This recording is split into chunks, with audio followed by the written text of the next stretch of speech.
This is a horror game podcast. It is meant for mature audiences. It may contain adult language, violence, and sexual themes, as well as shocking revelations. Viewer discretion is advised.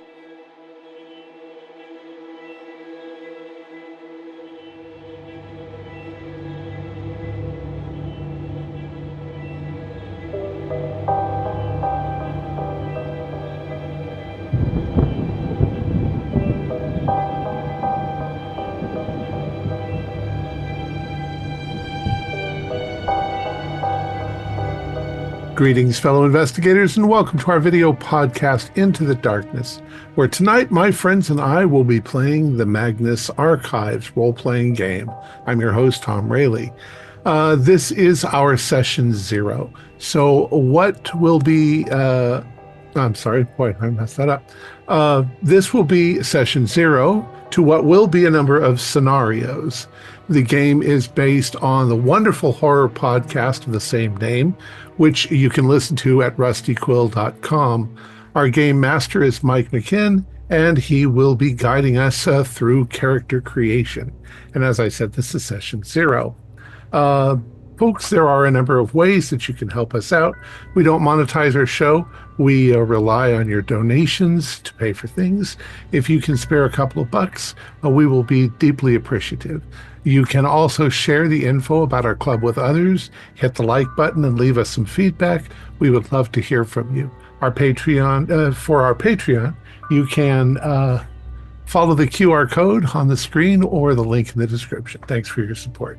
So without any further delay, let's begin our journey into the darkness. Mike? Thank you so much, Thom. Imagine you are an ant and you have never before seen a human. Then one day, into your colony, a huge fingernail is thrust, scraping and digging. You flee to another entrance, only to be confronted by a staring eye gazing at you. You climb to the top, trying to find escape, and above you can see the vast, dark shadow of a boot falling upon you.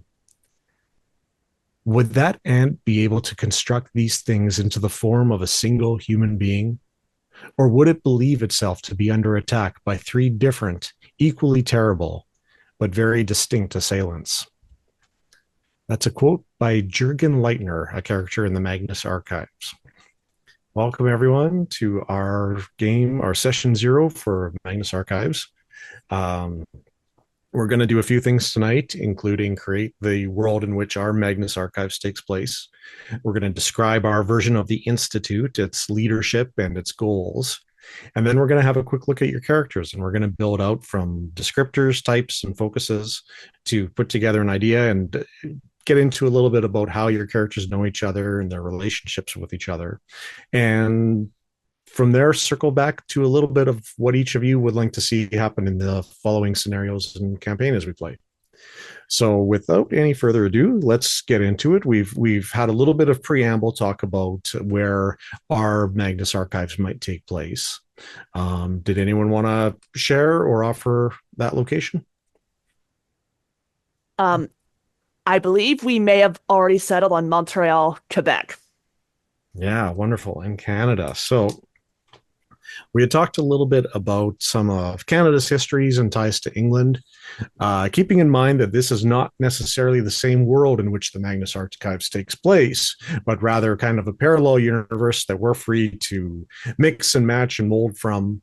But at some point, I think we had said that perhaps the Magnus Archives had an offshoot society or office that they created in Canada. Mm-hmm. Yeah, go ahead, Thom or Troy. Yeah, a subsidiary of the Magnus Archives. Yeah. With our own archives. With your own archives, your own We libraries. help each other out. Yeah. Yeah, so there's been a little bit of international, as in the actual Magnus Archives podcast. There is a point with, again, keeping spoilers limited, but there are hints throughout it at times that there is different offices and other places as well that, even if not directly aligned with them, that are set up for similar purposes and stuff like that. So is it safe to say that our Magnus Archives is part of something bigger, is part of an institute? There's library, research materials there. Mhm. Um, maybe it's because I'm a librarian that I'm kind of curious about this. Yeah. Would it make sense if we were if maybe we had a sort of front-facing organization that we're kind of secretly tucked into the back of that could be attached to, say, maybe a university or something? Yeah, Like, absolutely. like And, and McGill. I highly encourage us. This is our chance to put our own spin on it. So that's perfect. So, how does that sound to everyone? If this is maybe even on the edge of university grounds, maybe Sure. it's a Yeah, I specific mean, office space or place within the grounds. McGill University is the big, um, Yeah. very prestigious school up in We Canada. could, McGill's big. Montreal University is another one. They've got two in the city. So Mm. we could say that we're housed in a private library that was collected because of its unusual contents. So it's not an open to the public Okay. And I library, mean, but it's open to scholars who have, Yes. Yeah. right. And there are gone certainly through the. and there are certainly I could see a place like that at MU or McGill. or if you want to go a little further back, you could say it was started by the Jesuits or something, because they would have had some influence in Montreal back when it was French and Catholic. Yeah, yeah. So, and they would have certainly been the kind of people that would poke around with weird supernatural stuff and keep archives. So, Tyler, is there anything you'd add to this? I'm just curious if there is. Sorry, I was looking something up because it would have been Yeah. cool Oh no, if don't worry. something worked out. So are we like actually on campus, or are we like in some building off campus? Great question. What do you think? Any I thoughts? think the library is on the edge of the camp. It's a beautiful old building, but students don't go in there. Right. So it's technically paid for by, the property is paid for by the university, but it's a private library. Yeah, no classes take place there. Its main structure, as far as anyone knows on the books, is And still only a collection of books. Yeah. Only high-level research graduate students or something are ever allowed in there. And pretty much the only if a student is allowed in there, it's because usually our institute has flagged them as a potential recruit. Gotcha. That's good. yeah, see what they do with the material. Yep. Yeah. Yeah. And they're not flaky. And they're not one of those miskatonic people. Yeah, no. Ooh, no. They see the door. And I'm kind of imagining this. I'm just sort of using some because the university I went to for grad school happened to have a entire building specially dedicated for just like special collections, like things that you would not normally find at like a standard library, like the entire, like most of Orson Welles' papers, for instance. There's letters, there's newspapers, or like John Ford's Oscar for How Green Was My Valley. I got to hold that. They let you touch it? But that was the only item during a presentation that I went to there. That was the only item I had to wear gloves to touch. Oh, was it hollow? So I've it's- always wondered. No. It's actually, no, it's heavier than you'd think. Okay. it's a private library that does have items. So there's some artifact storage as well. Sure. Just like any Use a loaded library term, would have some a of it. loaded word within the Magnus Archives universe. Which university does it seem most likely that we'd be attached to? See, which is the oldest? The more that we're talking, the more I'm thinking McGill, because I kind of feel like this is more of a private university type. I was just thinking of the same thing. We're more likely to get away with some stuff in a private university if we're kind of funding, or vice versa. So McGill was that's cool. 1821 was when it was founded. So let's see, so that's probably the oldest one. And it is private, yes? It gets public funding. All Canadian universities get public funding, but yeah, it's private. Sure, it's not run by the state or anything weird like that. Okay. Oh. No, Or in the if it is library, in our universe, it's not. Yeah, McGill's the oldest, so it should be McGill for sure. Okay. we could So- say too that the library predates the university. Yeah, that's what I was Ooh, thinking. I like the that. Jesuit Yes. portion, yeah. Yeah, I love it. Yes, very good. The library Okay. predates. Okay, I'm writing that down as well.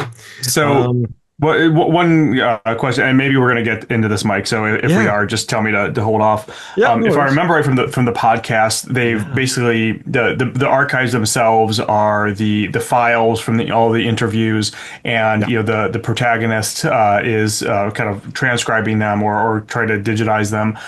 Is that how ours is as well, or is that something that we talk about? Like, do we actually have, when we say library, do we actually have books and library stuff, or Yes, you do have that for sure. Okay. So one distinction I'll make there too, as you know from within the podcast, is that there's very much a difference between the Magnus Institute and the Magnus Archives. But the Magnus Archives, that Jonathan Sims and crew are a part of, are kind of down in the basement.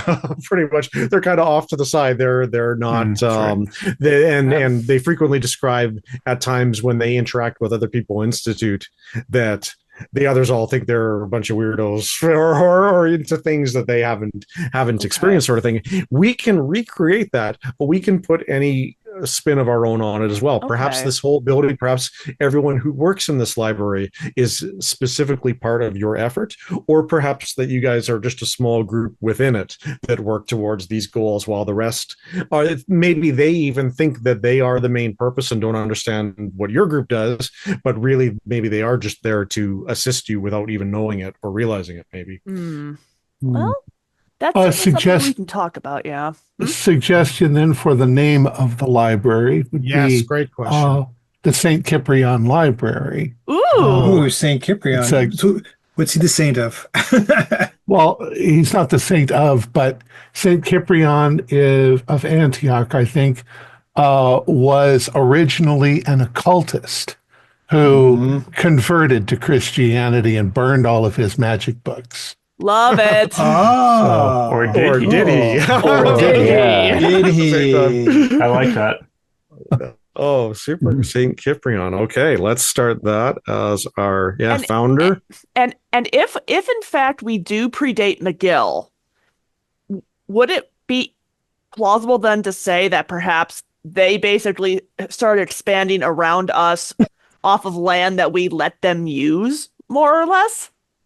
Possible. No. So I It just would found be it at some point they acquired the library and then they built the university. So Okay. I found out an interesting factoid, which might be fun to put in. The Jesuits, who did have a library in Montreal, had their special Asian collection there. So it's stuff that they took from China and Japan, kept in this special collection in Montreal. So if you want to bring in some more stuff, there's a path there. Ooh. Okay, yeah, nice. I'm just writing down St. Cyprian here, trying to keep up. Awesome. So what do you think are your goals within this as a group and again, and maybe I should focus more on the name first and what role you guys play in it, but I think for maybe talking about the goals will lead into that, and we'll figure out from that if you are the whole library or just a few of you. So look at least very early on in the Magnus archives, the goal is that they are archiving, they're cataloging, collecting these stories, and then they send their research assistants out to validate them and see, okay, was there truth here? As the series goes on, again, trying to avoid major spoilers for anyone who hasn't, the story does shift into something of more them being engaged with the things that are happening and trying to affect their own cause on it. So I guess what I'm asking is essentially that when you go out and investigate the supernatural things happening, do you have a obligation to any level of looking after those affected by it or trying to help them? Or are you there to take notes, or are you there to observe or to abscond with any artifacts or tomes of secret knowledge, etc.? Well, part of me wants to think, especially given the name, that it kind of implies that we are trying to protect people from stuff that they really shouldn't be getting their hands on. Yeah. Like it's more, this stuff exists. We know this stuff exists. Most people should not even get within sniffing distance of this stuff. much less interact with it. And if they do, bad stuff happens and we have to try and clean it up. Okay, so yeah, what do you guys think of that? I think to expand on that, we're used to going out and investigating things and finding out that they're nothing at all. Mhm. Yes, yeah. So 9 out of 10 times, yeah. Yep. Or they're incomplete. They're just incomplete things. So yeah, I think that when we find something, I think we all have to make judgment calls because, I mean, I did listen to the Magnus archives. I mean, there comes a point where if you get involved, you might be infected by it. So we're a little, we're a little too, we're very, how do I want to say? We're very cautious. They're very cautious. But if we can do something for the people, we do. But I think we do that out of the kindness of our hearts, not necessarily because it's mandated. That's a choice as people, as in your roles. Yeah. Okay. So it's not specifically the goal. Is that the goal of the Institute is to go out, examine, observe, report back. As individual characters, you might be making the decision, okay, we have to intervene here. This isn't right. We got to help these people out. Yeah. And at least to sort of expand on what Thom was saying, if we do that, our higher ups aren't going to get too fussed by it. Yeah. And speaking of higher ups, let's move to Joe for a second. Joe, have you have any thoughts on who the higher ups might be, or what kind of? And we'll go from you on to the others. I'm kind of picturing this being us being like, it sounds like we want to be like a core team. Maybe there isn't a lot of peripheral. Maybe there isn't too many peripheral people. Maybe we have a secretary and things like that kind of know what's going on, kind of don't. But I'm thinking maybe we have one sort of director or something that we all answer to. I'm not picturing this being like a huge thing. And the stuff that comes from corporate, from England, I think it comes through the director. What the thing is. So. Yeah. Do you think they're and this can be a question for anybody too, are they a liaison back to McGill as well? They probably do have the connection with the people at McGill, the administration there. I also think that maybe sometimes they don't like share everything with us. Right. They carefully weigh what they can tell. Yes. Yeah. The dean or whatever. And so we call them on it. And we're talking about our Mr. Bouchard at the moment. Yeah. I would also like to, just for the sake of my love for the actual podcast, I think we should have Mr. Hill. I mean, we at least have liaisons with him because he seems to know more than anyone else. So he is the chief archivist. He's the guy, the main archivist. Right? Oh, sorry. Maybe I was saying, is he your archivist?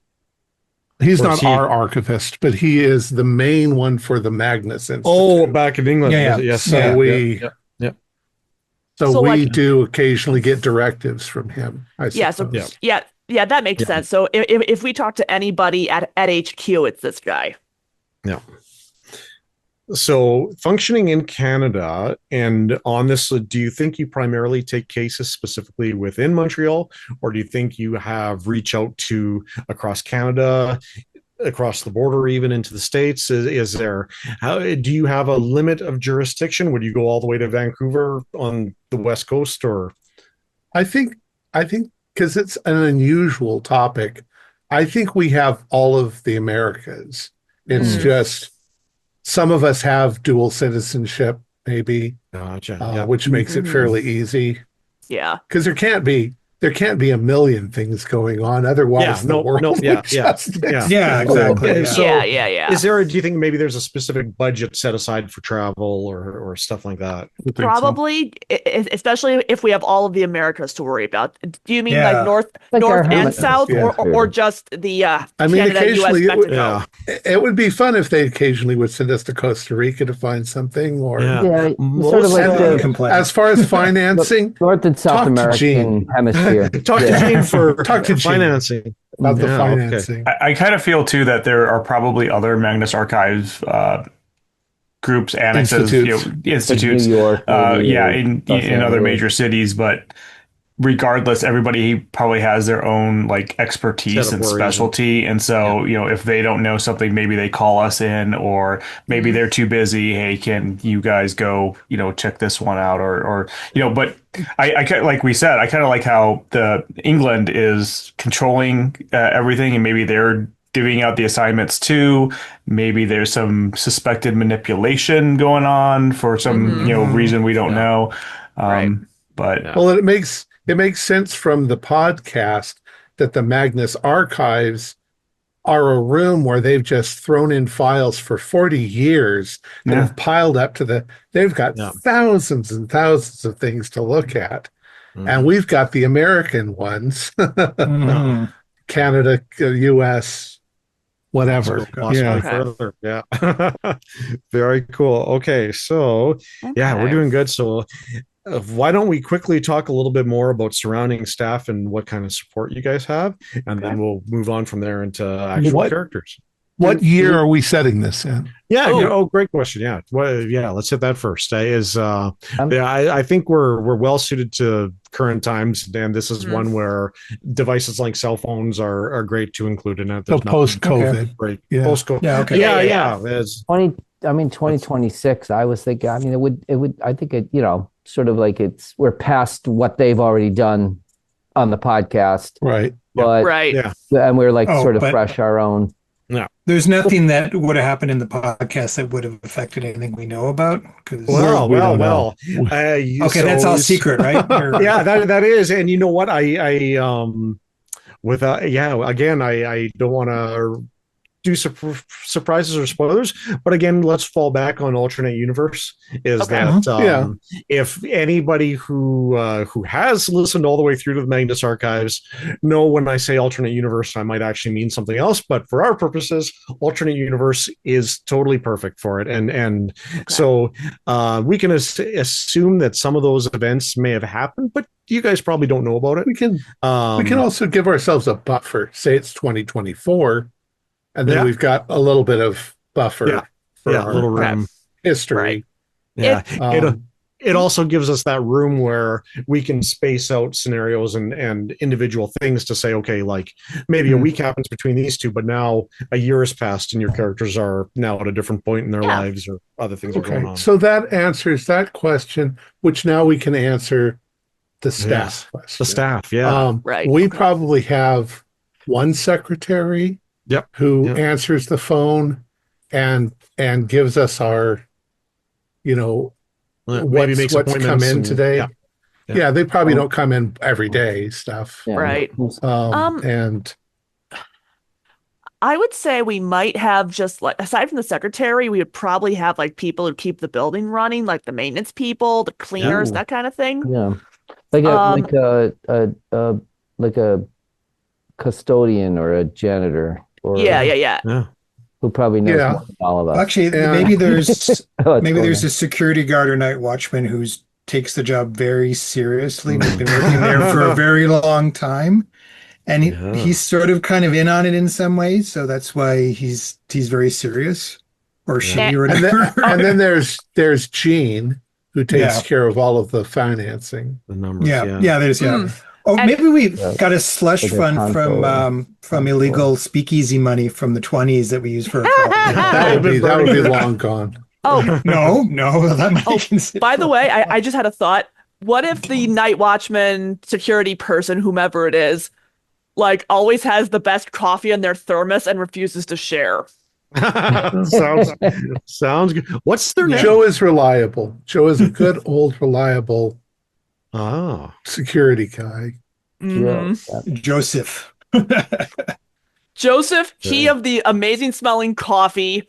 We don't know, neither begging nor bribing, nor he's the kind of guy that if something were to happen, if somebody broke in, he would call the police immediately, but then he would also immediately call all of us. At 2 o'clock in the morning and say, there's been an incident. You need to come down. We'd be right there. Will this finally get us some of that coffee? No. But he's not. No. He's not armed. He's not our. Yeah, So- no. Yeah, absolutely not. How about your director? Do we have a name for the director? Oh, that Man, yeah. woman? I was going to ask that. Director. Oh, a woman would be nice. Yeah, I think that would maybe be use cool. a, Think of use that a too. female NPC to mix things up a bit. Why am I kind of imagining the fan art of the administrator from Team Fortress 2 as the director? Not sure that is. But that's basically she looks like a sort of grizzled old woman who smokes like 15 cigarettes a day. Okay. Yeah. How about something like Beverly Celine. Withers? Oh, Beverly. Withers. I was thinking something more French, like Celine. Celine. Oh, that's Yes. Seems a That's good good. name. Celine Celine- Dion. Very No. sophisticated. I- Smokes I like was a actually- chimney. I was actually thinking Celine Delacroix. Oh, I like that. Very good. Yeah, I like that. She's very sophisticated. She wears Chanel, but she smokes like a chimney. I do like that. That Especially sounds when pretty- stressed. And she talks like this when she talks to us. Exactly. Talks like this. And Get there's in another there, you statement. little. We got a problem with an artifact that's Got it. She's not from Brooklyn. That's it. No. Very like we have a problem with the artifact. we Yeah. have a problem. cigarette holder. She uses a cigarette holder. Oh, there we go. Cigarette holder. That it's good to define a few specific. And qualities. also always perfect manicure, perfect makeup. Mhm. Red Yes, Chanel. and she's lipstick. annoyed if she has to speak English. Yeah. Oh, naughty guys! You're gonna. Well, She's glad about she where- wouldn't do well as the Yeah. McGill She's a person. character. I've got to portray this person. She has a mouth on her like We're going to put on the mail all the time. Just never say Charlize Theron or something. Is there lots of Tabernacle. fucking spiders No. in here? Yeah. No, perhaps maybe she's more. Maybe she's very prim, like you say, perfect manicure, perfect hair, Yeah. gray, severe gray suit Yeah. all the time. Yeah. Smoke No- on a no chimney with nonsense. this really long cigarette holder. Yeah. Yeah.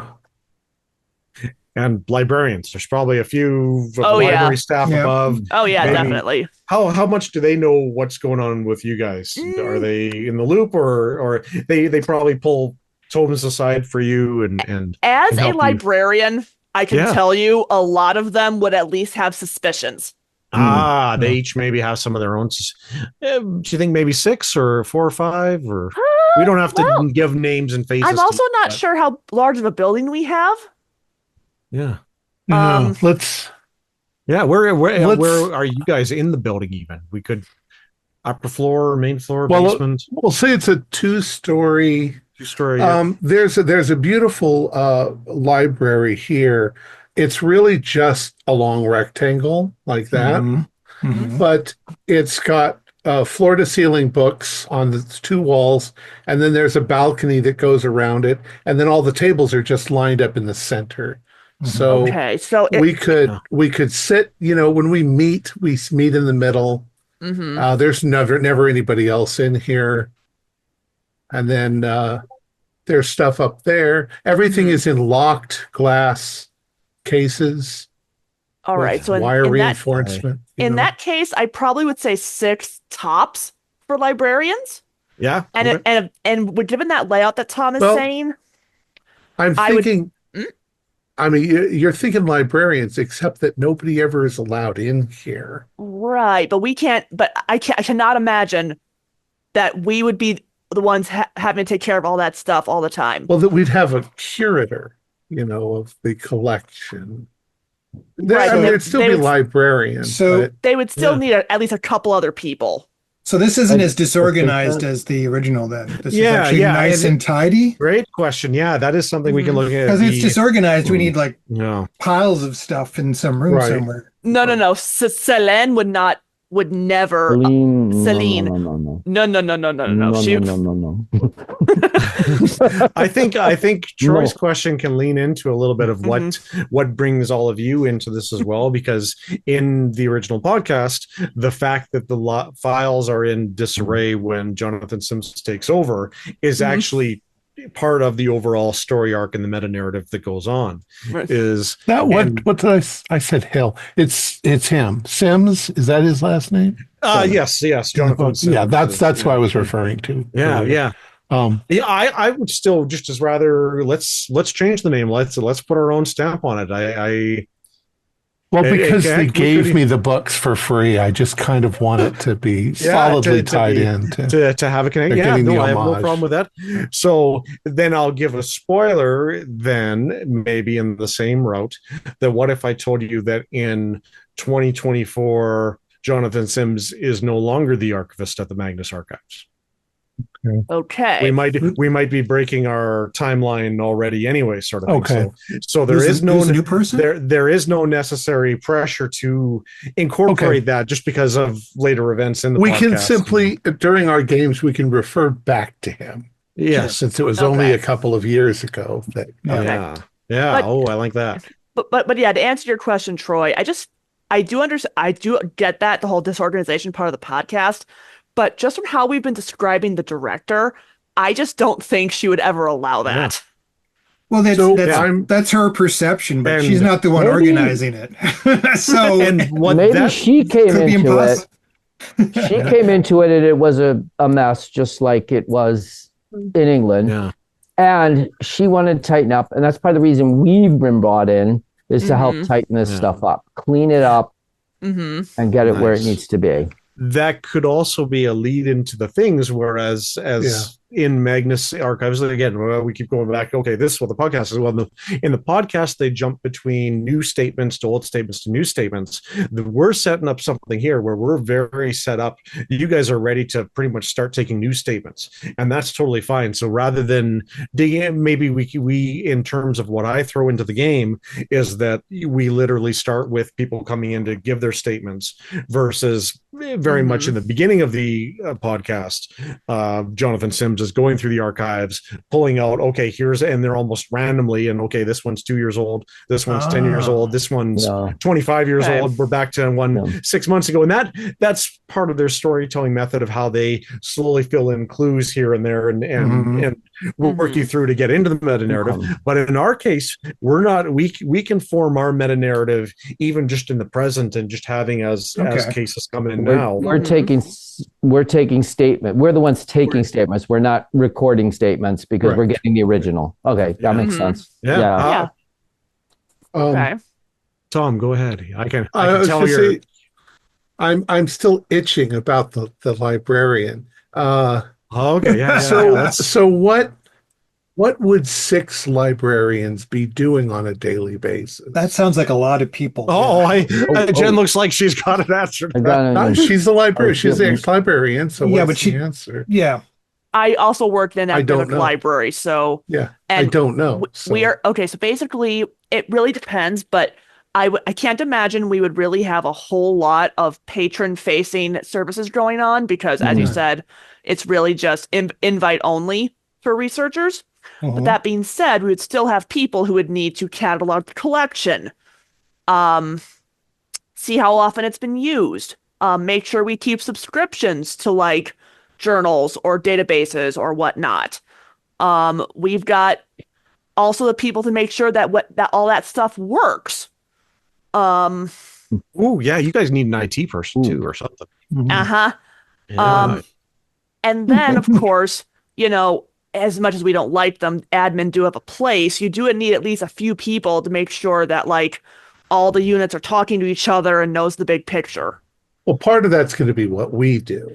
Right, of course. Yeah. We're the admins more or less, but I'm thinking I had an idea. Go ahead. Sorry.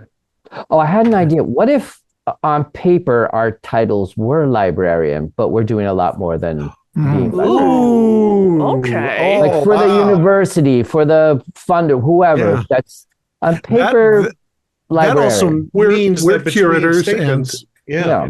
Yeah. We're So, I mean, curators and library. yeah, like we might still Okay. have like maybe one or two people who might be there to deal with cataloging and keeping things organized and like making sure things are where they're supposed to be and like working Yeah. with preservation and all that. But Mhm. as far as like more of the acquisitions and upkeep, that would be more what we do. Okay. Nice. Yeah. Yeah, I think that's kind of what we officially do. And then Yeah. this investigation is what we really do on the side. Mhm. But like Mhm. one of us could be a curator in charge of all of the Mhm. artifacts, which we Mhm. keep in glass cases so they don't That get might be a dusty. good if we go from this into kind of character creation and development, that might be a good job for an occultist type in the group.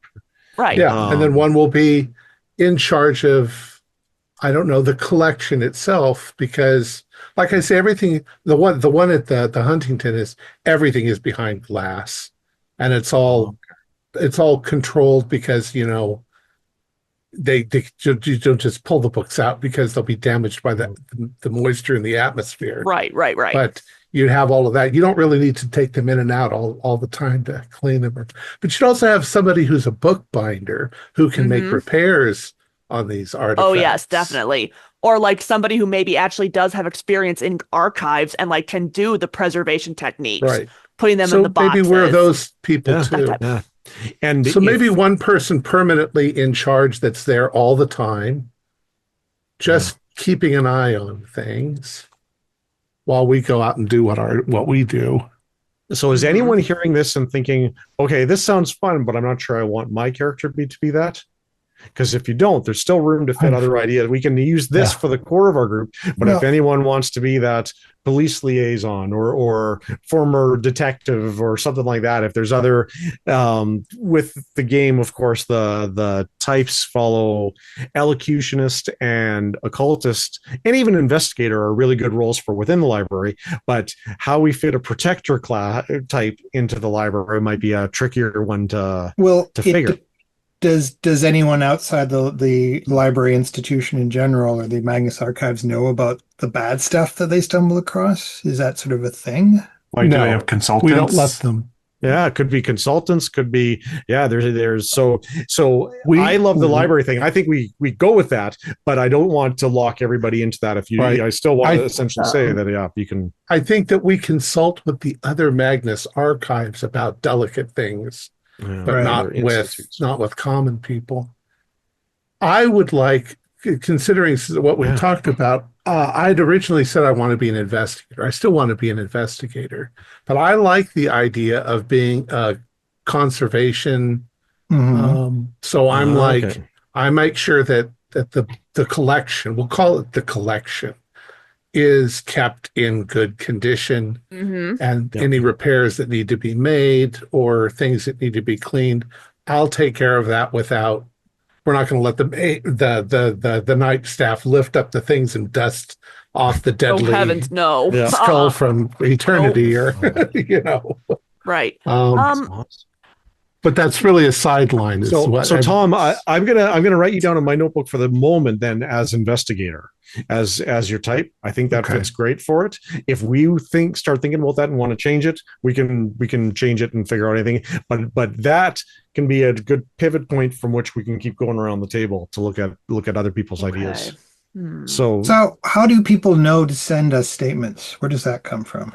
Yeah, that's so how has word got out into the campus, into the city around you, into the world beyond that something weird happened to you?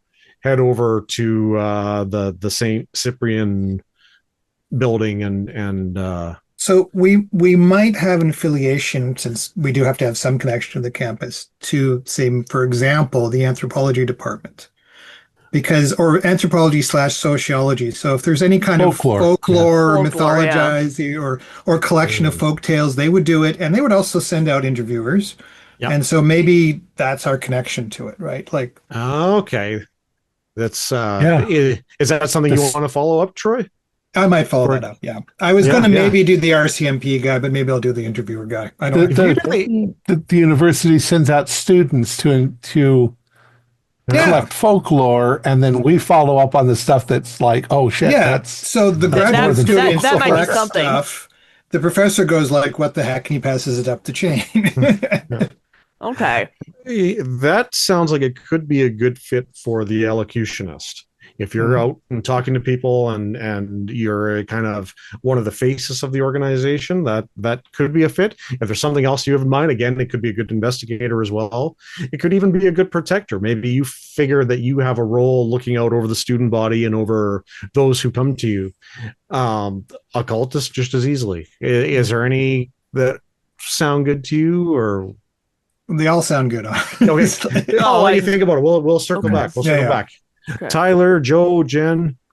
The more that we're talking, the more that I kind of feel like I think somebody on staff needs to be like a professor, PhD holder, something.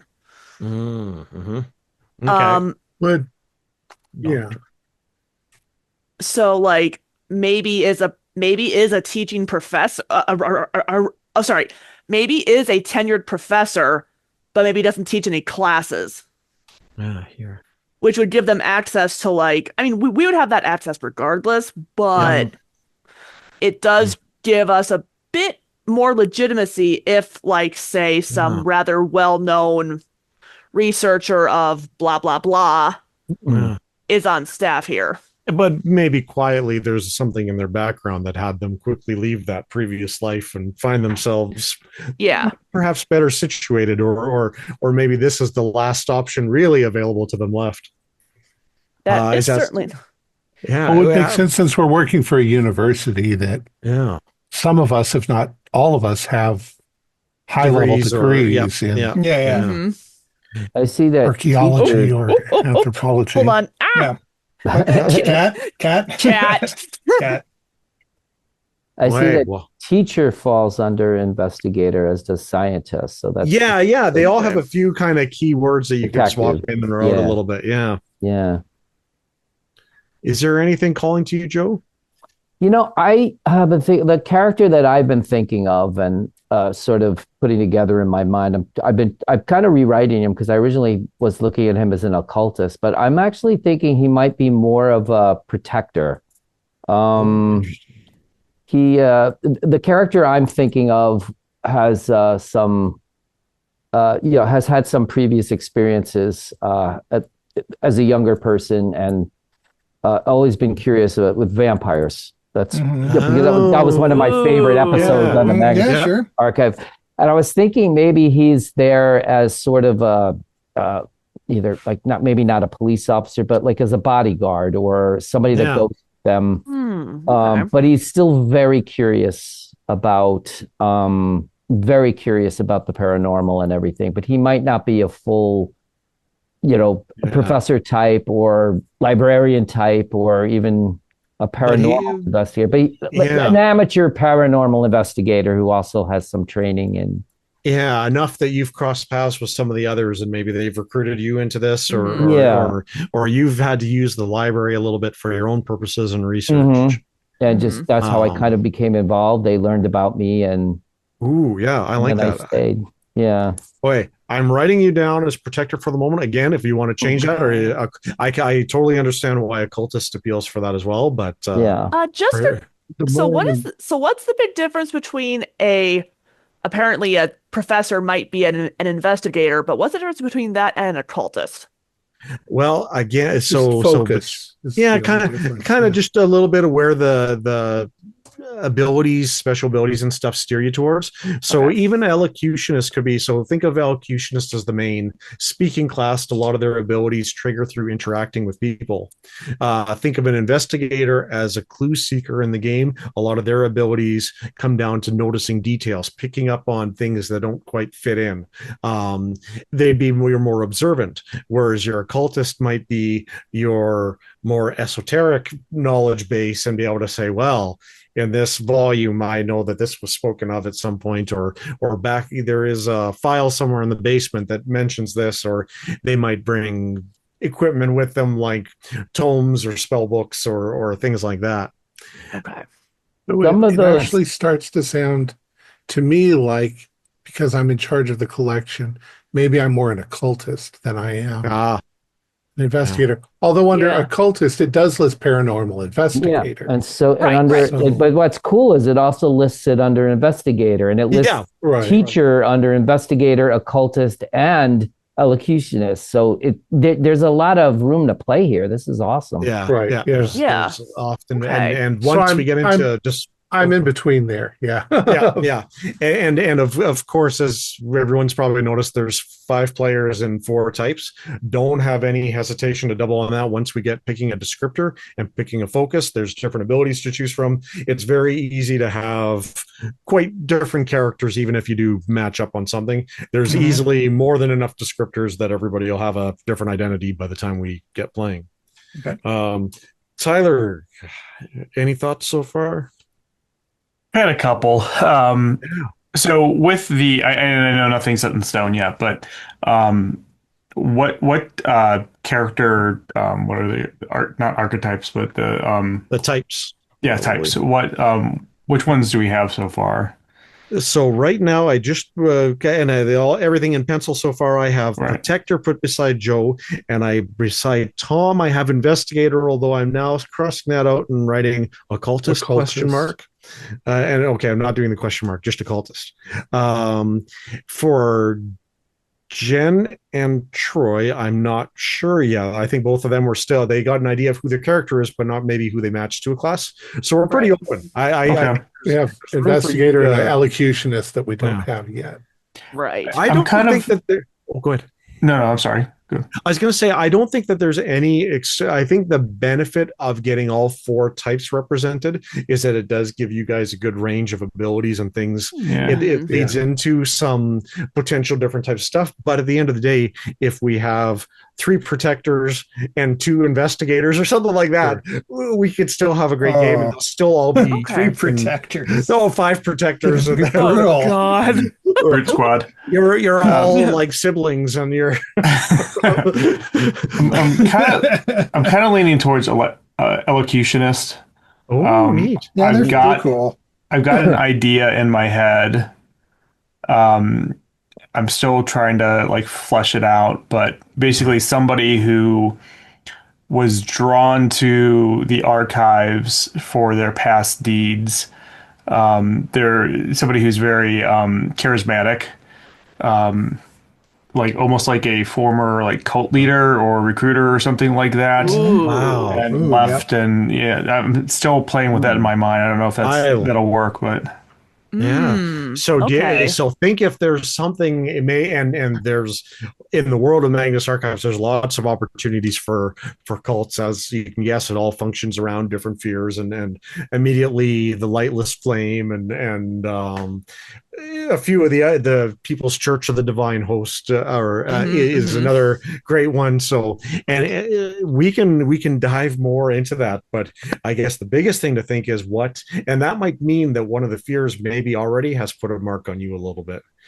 Ooh, But think interesting. about what either opened your eyes or got you out of it, or are you really actually like a sleeper agent for one of the entities that has embedded yourself in it? And that doesn't mean that the entities frequently seek to undo each other's efforts and work against you. So it certainly doesn't mean that it prohibits you from taking part in investigations and having a role to work with the others as well.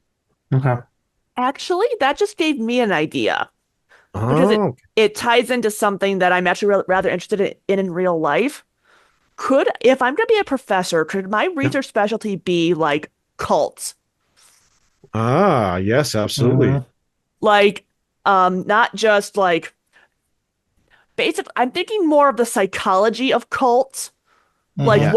what makes people join a cult? What is a cult? What's the best way to get one out of a cult? Maybe you've done a little bit of deprogramming at some point. Yeah. That to me sounds like a really good fit, both for occultist, obviously, as well as for investigator. I kind of feel like at least I'm thinking more investigator because like okay. sure I'm gonna like sure I could probably tell you, okay, this cult believes this, but here's why they're very pernicious because they do this. Yeah, nice. So how did that, Tyler, hearing that, how does that put you in with your character. Do you think that's a relationship point with Jen's character? I think yeah, it definitely would be. Now, what that relationship is, I don't know. Like, maybe, you know, I was trying to get out of it because of something that I saw and knew about Jen's character, and you know, she kind of helped me, you know, get away and get into this, or you know, but we definitely would have met through definitely through that in some way. She helped you screw all the light bulbs back in at your apartment. Exactly. Yeah, perfect. So let's circle back to Troy then. Okay. Hearing all this, we kind of now are starting to get an idea of investigator, elocutionist, occultist, and protector. We got our four covered. We got our four covered. So at this point, it's kind of open game for you if we can double up on something. Well, so I sort of had three I was toying with, and I was trying to figure out which would be more interesting. So the person who works with the folklore anthropology department, which is distinct from studying cults. So we have a nice. We're both faculty, but we have different areas that we specialize in. Someone who is ex RCMP, who for some reason, because they're going to stumble across stuff, decided you guys are the people to connect with to deal with bad things and to be a liaison with, you know, the authorities if something goes awry. Possibly the Jesuits, because they back then believed in something and still want to keep their finger in the pie, so they've somehow always tried to get a guy into this group. Yeah, and he or she is always kind of, you know, working with them. Yeah. Oh, those are all great ideas, and I see. So for the folklore anthropology is again pretty easy to access several of those types. The RCMP really gives you good connection to investigator or to protector. Magnus Archives, of course, features Daisy Tonner, a cop character who ends up traveling with them for a while, or being part of them for a while, who is part of the Section 31 officers, who are the officers who've come across something supernatural and then are a little bit kept aside, and now suddenly they get all the weird shit every time there's something weird that comes to the RCMP's attention. Okay, well, send them out again. They've already dealt with stuff like this. So that's easily transferable to something like the RCMP as well. Sorry, as far as the last one was the Jesuit kind of placeholder or kind of person embedded again. Yeah. Any of the three? Well, they would all have different angles on it, and they would lead to different stories, right? So we're very open right now. So obviously the RCMP guy would be a bit more like a MIB almost. You know, the Jesuit guy would be, you know, I don't know. What would you guys be more comfortable playing with of those three, or who do you think would fit in best? Go ahead, Tom. I was actually thinking of appropriating your Jesuit background. I would love if you did that. Then I have two to pick have from. A Jesuit. That's why I'm here, because this is part of the Jesuit collection. Yeah, you take the Jesuit, and I'm down to two to worry about. There you go. Ex-Jesuits. That's just it. There is no ex-Jesuit. So maybe I'm always a little suspicious of you because, like, sure, Jesuits aren't a cult in the Catholic Church. They're most certainly not. But, like, how they've acted sometimes... Well, they do think they're superior and that they're the best educated of the people. So, Troy, do any of the remaining, the folklorist and the former law enforcement, do either of those have anything that speak to you as to relationships with the others or connections? Could that be a connection to Joe's character as maybe a little bit off the grid vampire hunter, or someone who's taken a little bit of the law into their own hands, maybe Tyler's character either could work, because I know there's anthropologists who've studied vampires, and there are basically sociological vampire studies. Steve Kaplan, or whatever his name, back in the 80s and 90s used to do it, and he would send out interview questionnaires to people who said they were vampires and collect data from them, for God's sakes. So that could work, because there's legit people studying vampires and people who say they're ones. definitely the RCMP would investigate, weird crimes that would come up if there was any kind of uncertainty as to what was going on. There could easily be some Yeah, connection there to Tyler's I'm character. seeing. Yeah. I'm picturing my character more and more as somebody who had been a family member victimized by a vampire, became fascinated with hunting them. He wants to know all about vampires, not because he's a scientist or a researcher. He just wants to kick their ass. Yeah. He just wants to kick their ass. Because it's technically it's yeah. homicide, it's murder. Right? Yeah, I mean, you could Somebody's murdering people. Maybe I was in a situation where I killed one of these vampires, but it would look like murder. I mean, if without too many spoilers for the Magnus Archives, I mean, no, that's great. you learn how they you can pretty much how when you do dispatch one, how you can get rid of the evidence very easily. I won't spoil it too much here. Maybe it'll come up and play. But I'm thinking maybe Troy's character helped me get out of a situation like that where I might have been accused of murder, and I made and again, and then ended up working here or something. Both options still potentially fit that for Troy too. Is the tricky part is. I think maybe I'm the oldest person who's worked here. I mean, I don't mean been around the that's longest. Possible. Yeah, I've been here the longest, and I was impressed with each one of you for different reasons. I'm picturing myself as the one who's been here the least amount of time. Yeah, the youngest. Sure, that makes sense. Okay, Yeah, that would work. works. Okay, so we got the old guy and the young guy. Tyler was an ex-cultist. So between Tyler and Joe's character, we're collecting some misfits. And we have some great opportunities for both, especially for character arcs too. Is that there's some good stuff going on there. We'll figure out for the others as we get there.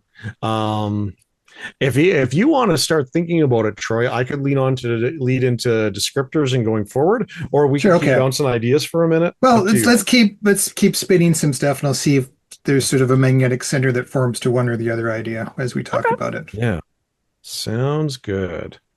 So my character's name is Mortimer Bosch.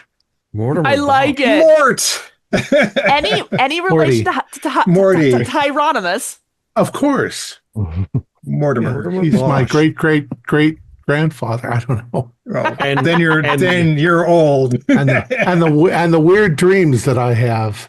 Jen, I'm getting this. Melanie, I see Melanie written down there. Melanie, how do you say the last name? Beaudry. Melanie Beaudry. Is it Dr. Melanie Beaudry? Doctor, yeah. Yeah. Oh, does Mortimer have a title? Well, since we determined he's Jesuit, then he probably has a doctorate degree in something. Yeah, you could probably teach theology class for sure. So. Yeah, awesome. Okay, yeah. Well, we got Rory McGuire. I see popped up. Rory is an Irish expat living in Canada now, a former Irish Royal Marine from the Irish Royal Navy. I'm still thinking some of his background things out, but previous to that, I'm not even sure how he left the Royal Navy, either by retirement or asked to leave. I'm still working on that too. But yeah, he was. I do know that he was an orphan, and he was raised in an orphanage in Ireland, and it was not a good experience, as those things go. Yeah, we're just filling a whole character. This is great. I love it. It's sounding good. Okay, so before we go any further, I'm reloading something I shared way earlier, and with the chat got really carried away as I was loading different stuff to it. So this was back in the beginning and this is from the Player's Guide Companion and has some lists of some of the different options for character building. You'll see in the middle section there, character types. We got that covered. We're going to figure out Troy's character type yet, but we're more or less settled there. But I'd like to move to looking at descriptors next. And these are things that kind of offer a little bit of a base boost to your character and offer a glimpse into their personality. It doesn't have to be all encompassing. You'll see words like fearless, bold, cunning, caring, or sorry, not cunning, cautious, scholarly. I'm just making a few up here too. Obsessive. So if anyone wants, I think everyone's probably had a chance to. You might have to look them up on their own, is what they mean. But if any call out to you, I can read what the benefits of them are to you now. Yeah, Okay. fastidious. Fastidious, yes, right off the bat. So where do we post this? I gave a link to my Google Drive to see them, but I will. Well, it's here. You just posted them here in the chat. Oh yeah, I just in the chat. I Oh, in the posted chat. all the words. Yeah, sorry. On our screen. Oh, here we go. All right. Okay. It's the column it's the group in the middle. There we go. Okay. Yep. I had the descriptors group for a at the second. top. Sorry, group at the top. Yeah. God, they're right there. Sorry. Oh yes, good old fastidious. Fastidious. Okay, so here's the description it gives. It says you're a stickler for accuracy and detail. You can't stand a mess, whether it's your home or office, or a conceptual mess stemming from a failure to plan. Your stuff is neatly cataloged and perfectly ordered, so you never have to dig around looking for something. Meticulousness, you believe, is never wrong. So this would give you a boost to your intellect pool, an extra 2 points. And we'll figure out all those stats as we go through types.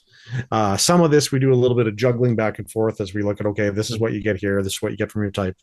But some of the core mechanics we can talk about and work on outside of tonight. The main thing is I want to get the themes and the ideas and the flavor before we dig into the specific mechanics and scores. So the benefits of Fastidious, Thom, are +2 to your intellect pool. So you get a boost to your overall intellect. You get skill trained in forensics.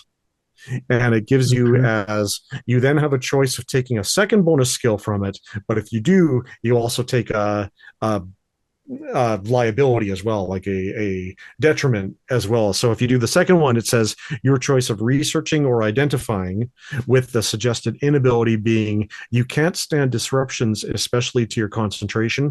You have an inability in intellect defense. So that means that you like to have your own calm and focus on things, and stuff starts getting out of control. If you're fighting a monster that's trying to assail your mind directly, you might have a weakness fighting it because it's disrupting your sense of order. Now, you wouldn't have to lean into those ones. You could just simply leave it as the intellect pool bonus and forensics. But if you want to add on the early skill for researching or identifying as well, you take the inability as well. I'm wondering if I could, instead of forensics, do research. Yeah, I absolutely. Yeah. Yeah. Because forensics does sound good, but it does sound more, I guess it's trying to identify what's gone on in the room. In the scene, investigating. Yeah. I'm completely comfortable with you swapping that out. Yeah, throw researching. So if you don't want the inability, just leave it at +2 to intellect pool and train in forensics. So what that would mean on your character sheet is we haven't looked at your types yet and how we put all the different attributes onto, but when we do, you're going to add +2 to your intellect pool, your maximum amount. I guess I'll keep the forensics. That does make sense. Think about it. Up to you. I'm totally. I think one of the best parts of this system overall is the room to move and breathe, and it's very easy to force it into our vision of it. So yeah, I'm starting to think of all of the episodes of Monk where he solved the case because he walked into the room and the picture on the wall was askew. Yeah. Oh, wait, that happened. It connects to this event. It connects to that event, and absolutely. Is anyone else seeing a descriptor that might suit them? Go ahead. Sorry. Well, actually, I was about to write for myself, hard-nosed, but then I saw no nonsense. Okay. Okay, give me a second. So, no nonsense. Let's have a look at that here. I'm looking in the book here. You hate frills, chit-chat, gossip, and anything else that obscures what's important. You prize straight talk and focusing on the facts. You recognize that sometimes your severe manner can hurt other people's feelings. So you moderate it for your friends, but not so much that you compromise your goals with unnecessary distractions. So this one gives you a bit of a bonus to your might pool. You get training and researching again, and then gives you potentially access to the special, not a second skill, but you get an ability that would blunt the amount of stress you take each day. However, it hurts you in terms of how well you're able to persuade people. And the thing is especially if I've had experience with cult deprogramming, that does not make any sense. That might not be a fit. Yeah, you might have to be a little bit more able to talk to people a little bit. Right. So I guess in that case, let's see. I swear I saw gregarious, but I don't see gregarious. Yeah. Well, it gets along with people and. Well, there is. I mean, caring. there's likable. That's likable. Maybe they changed it to that. Yeah. Could be likable. I don't want her to be like. I guess I don't want her to be a pushover level of nice, but she definitely has to be able to be able to dismantle why said cult group is no good or how it's destroying this person's life. You're in the psychology department, so maybe likable is more like manipulation. You know how to get people to open up and do. You're carefully doing it to them. This one, likable, comes with a bonus to your intellect pool as well as training and persuasion. So that implies a certain level of getting people to see your point or empathize with your position on things. It says, among other things here, it says you often know just the right thing to put people at ease or make them laugh or spur them into action. People like you, want to help you, and want to be your friend. And so could I just hear what? Let me. Yeah. We're trying different ice cream flavors here. Let's keep that in the back pocket. Can we look at caring? Because generally, you don't want to help people get out of a cult if you are just like, oh, I'm about the truth and nothing else, you know? And if you're caring, there might be some background history there of what's brought you to the point of caring so much about this. But caring says helping others is your calling.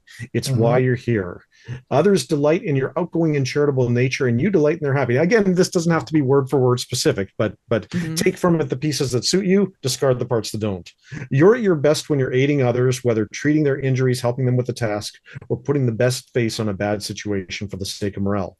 So again, bonus to intellect pool, but it gives you training and healing. That's going to be, and we could modify that a little bit to psychology even. Actually says as a suggested second skill, persuasion or psychology. So that's not totally. And as a culty programmer, that one of the things you have to tell a lot of people who are escaping these things is look, and I came up with this a while back, but it's getting duped into a cult is not something to apologize for. Your actions while a member of the cult might be.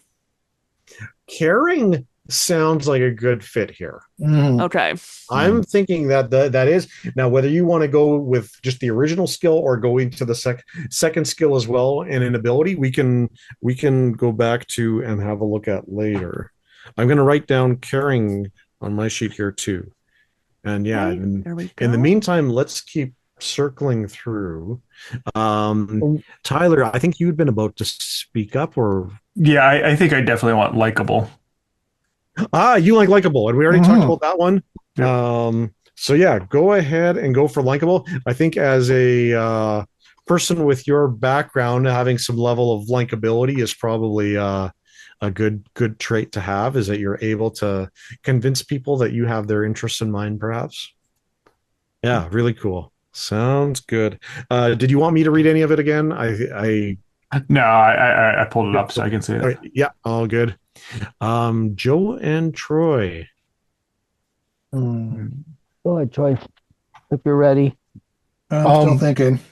Can I interject in something here for Troy? Sure. Your name is 23 characters long. Yeah. Sorry about that. It's Gonna limit what I can do on the screen. Is there any way Oh, you can? seriously? Oh, I'll just put Yeah, Saint because it's going to be ST. like this. ST, yeah. I'll just make it ST. Saint Well, Laurent, that's a good French Canadian name. That's why I picked Oh, it. yeah. or you could change your. What would be short for Sebastian? Seb. Seb or Yeah. Bast or Seb, I think is Ian. what Seb. Bastian. Seb. No. Seb. Bastion. Okay, I guess I'll keep the same. Sorry. Yeah, Does that you look can keep better? this. Yeah, there you go. I didn't know we had a character limit. Sorry. for ourselves. No, we don't. But I said it a while back because sometimes people chose, I think Michael Lethbridge Stewart, and I'm like, I think I was That's a guilty of great one of those. name. I love that name. everybody's name is like this on the screen. Why can't I have 3 middle names? Jeez, I'm trying to portray a character here. Thom Okay. Jacob Jingleheimer Schmidt. His name is my name. Whenever we go out. Okay. Are we pronouncing it Saint Laurent? Saint Laurent. Like the Celeral. Yeah. Saint Laurent. Celery. Have you thought any more about your character, Troy? Any closer to? I'm still juggling. Oh, the you're two. still I'm juggling. so Don't worry. Yeah, glad Tom no took pressure. the Jesuit off my plate, though. Yeah, we're getting there. Okay, don't worry. Well, if picking a descriptor help you decide? Oh, I've been looking through them, though. I've been looking through them. I've Okay. actually always been wanting something that moves might like a cat. Oh yeah, moves like a cat as well. What the hell? Why does he move like a cat? He just sits That in the sounds like folklore somebody who office and That moves sounds a like cat. somebody who can get into any tight space or any Yeah. locked office. But if the bad guys throw a box on the floor, then it's Dive in. Oh, well, why don't Cucumber. we move over to Joel then and talk descriptors for our vampire hunter? So I've been flipping between two of them in the core rulebook, between fearless and sturdy.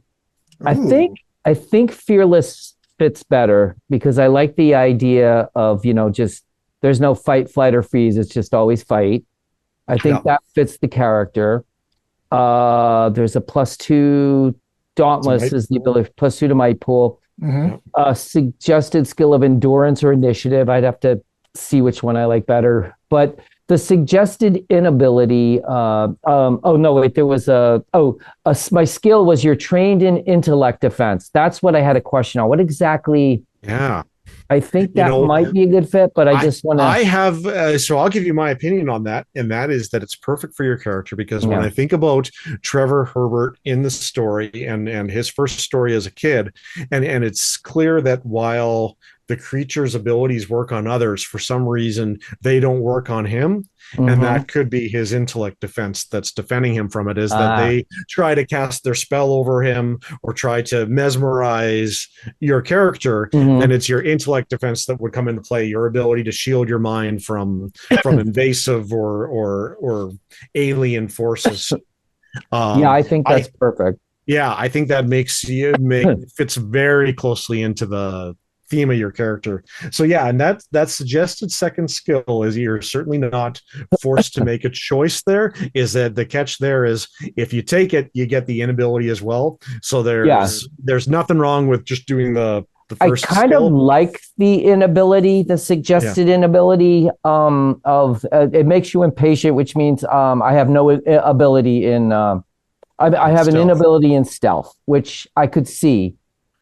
Yeah. But let me see if I want to take the second skill. That's right. I forgot you only get the one skill. You automatically get the first one. This is a skill, but it's the second one that if you take, you also get the drawback as well. Okay. Let me think about that. I don't. Yeah, and we don't even have to decide that tonight. Okay. About it, we'll circle back. Clarification of caring. Is there is the inability there suggested, or is that if I take something, I get something else? Yeah, so that one I'll go through again here. So it's automatically you get +2 to intellect pool and a skill trained in healing. So then so those are automatic. So the second part of it is that if you choose to, you can also choose either persuasion or psychology as a benefit, as a trained thing, but it would come with an inability in deception, which means you have a hard time lying to other people. Other people see through your lies fairly easily. Well, I mean, well, then again, a deprogrammer wouldn't exactly have to lie. They Yeah, just they would just really need it. It's more like I'm not judging I'm not judging you. I don't think you're like blah blah blah blah blah. You know, but I'm here because you've been misled and here's why. yeah. So I think that's fitting. I think that's absolutely fine. okay, so yeah, and I think I do need the psychology skill. Yes, sounds good. So I guess I will So, put the deception. I have an so inability with that. yeah. So the deal that I'd offer you, if you prefer here, is that given that you're going with the second skill, I'd let you swap. And don't forget, some of these skills you might be able to pick up through your type as well. So it may not be the end of the world, but think too, if you think that, okay, so you want psychology, but if you decide that you don't want that healing that you get with it, I'll let you swap that out for the persuasion too, if you want. Um, Actually, I kind of like the idea of having healing to at least some degree. Perfect. Yeah. Because that way it's like I'm technically not only the cult expert, I'm also the on staff therapist. Yes, yeah, absolutely. And I mean, I'm sure your services won't be needed or required at all Of course not. until We- at we least haven't- halfway through session one. We haven't started on character folky yet. No, we haven't. Yeah. I like to leave that one. And you know what? Let's check in quickly with Seb Saint Laurent and see where he's at. And then So the two streams are still going. I've got a superstitious occultist and a suspicious investigator. So I haven't decided yet. Oh, they both kinda, sound like fun. I they're understand. both kind of chugging along here. I don't know Yep, which one's going to yep, win the yep. race. But Okay, well, it might be foci that is the place where you. yeah, I'm hoping really- that's the thing that sells Yeah. it for me. Yeah. Okay. Well, again, we'll come back to you and check in. So, looking at those foci, we have the moves like a cat, looks for trouble, runs away, does a bit of this and that, Runs away. What does moves like a cat give you? Moves like a cat is very much like you said about Stealth. sneaking and stealth. I had it. Oh, there's boxes. leads. Let's go forward a page. Moves like a cat. You are especially dexterous, so that's going to give you some benefits to your speed pool. Actually, 6 points to your speed pool, so that's quite a boost right off the bat. And training in gymnastics. So yeah, you're able to if burglar type or something like that. Maybe you have a little bit of. I was imagining myself dusting the collection, flipping over upside down. Dusting this silly It's stuff. mid-afternoon. The light that comes in through that window is so warm that you can't help curling up. Do a few cartwheels across the room. Joe, does anything appeal for Rory? I had been looking at looks for trouble, but I'm not 100% sold. I like the idea that he's a fighter, a scrapper. The kid gloves come off. Don't hide. I don't shirk. My friends are likely they feel better when they go into danger if I'm there or have their back. I like that idea. I don't like the idea of, and I know I don't have to do this. I don't think I have to do this exactly. I don't like the idea of wearing bright colors like yellow, pink, or red to stand out. I don't think he wants to stand out. I think he just naturally stands out. You might even wear a t-shirt with a printed obscenity. I don't know. Maybe he'll wear, I mean, No, I don't know. Probably not. no printed obscenities in my library. No, not allowed in the library. The thing that was holding me up is the connections. Okay. I like 1 and 3, but I know this is kind of a group effort thing too. I like the idea of having one PC that I watch over.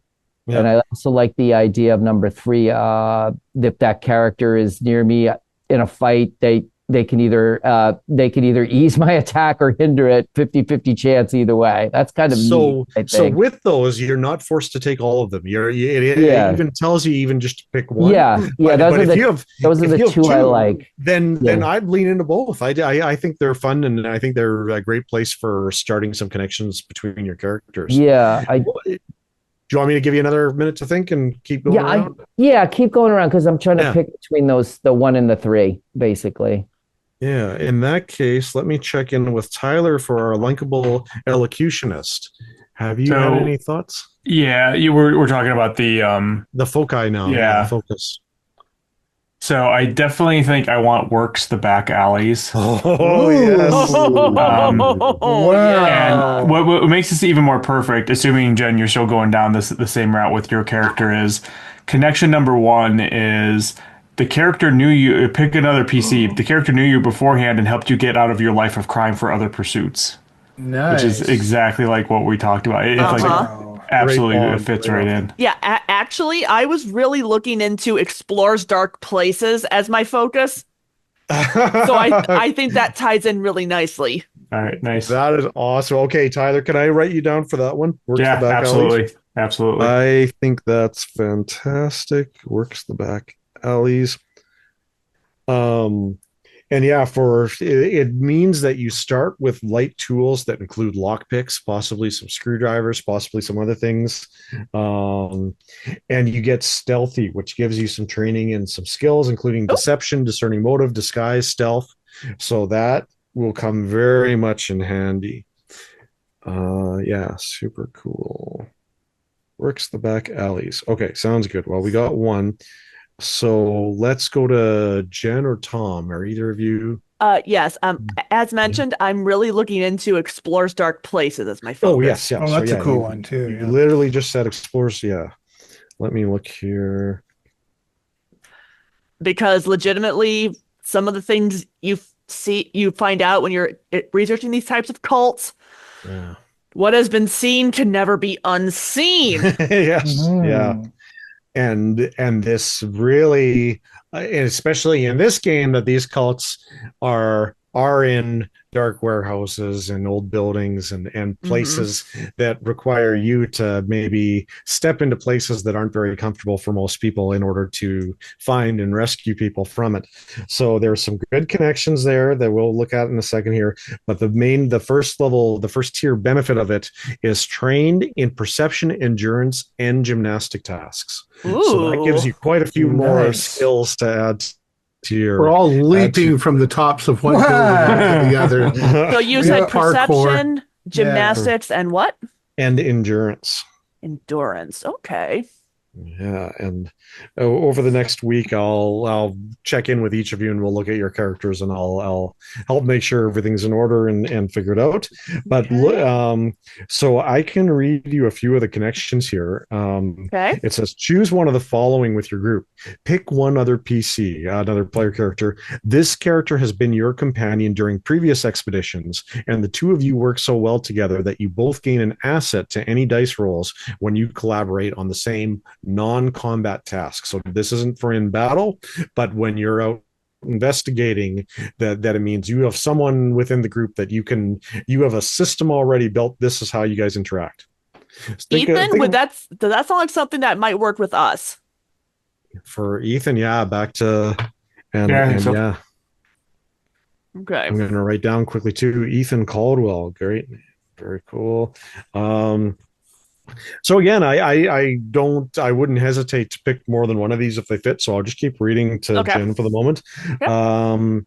So the second one is pick two other PCs you think you once saw them through a keyhole doing something illegal. You choose whether or not to share that information.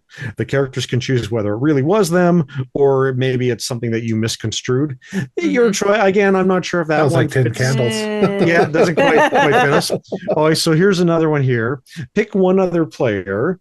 This character always seems to hear you, no matter how stealthy you try to be. Mortimer. Mortimer. Oh perhaps. Yeah. Because absolutely the library is silent when none of you are here. And if I hear so much as a pin drop, I know that you know she's there. And I'm like, why can I never sneak up on you? Because you wear heels. I hear them coming. Very good. So we got two connections built for Dr. Melanie.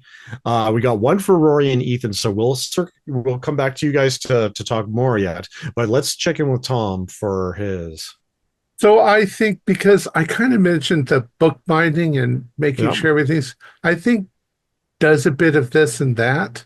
Yeah, that's a pretty flexible one, I believe, in terms of picking kind of. I don't know, but I'm guessing that it might give me a few skills. It says choose any 2 non-combat skills. You're trained in those skills, and it leaves it very open to what they are. There's a list at the bottom of suggested skills you can pick from there, or if you have something else in mind, let me know, and I'll do the biggest thing there is that these ones are also ones that fit very well into scenarios. So if you get too obscure, it might be hard for me to find a place where you actually use it, but at the same time, let me know, and maybe there's a way we can figure out how to have you bind a book together mid-adventure. And where are the suggested? The ones that options reference I shared there, they're the bottom section of just off of that list. Well, they have leatherworking as a skill. That's certainly a bookbinding type thing, isn't it? Yeah, I mean, but if I want to be, you can literally say, I want to be helpful. Yeah. You could say history, and I would consider that part occultism. It would be perfect for it as well. Yeah, there's lots of ways to interpret it, and that's the biggest thing, is to use that to empower you rather than use that as a way to cut you off from something. Okay. I think that gives me the ability to add researching and occultism in without any penalties. So yeah, there you go. I'll do that. So I'm trained in those. Yeah, and being as an occultist, I think you're actually going to get occultism free anyways. So yeah, this might free you up to still pick something else. We haven't even looked at the types and what they give you. Sorry, so maybe we're doing this out of order in a way. And we'll say identification, because perfect. Oh, that's that ancient Aztec death whistle. so let me read a few possible connections for your character then. So one of the ones here, and again, you don't have to pick all these. If we pick 1 or 2 of them, I'm happy even. So one here is pick another PC. They've always been there for you, gotten you out of jams from time to time. They're cool. Not sure if that fits or not. Why don't I keep reading another one and keep going here?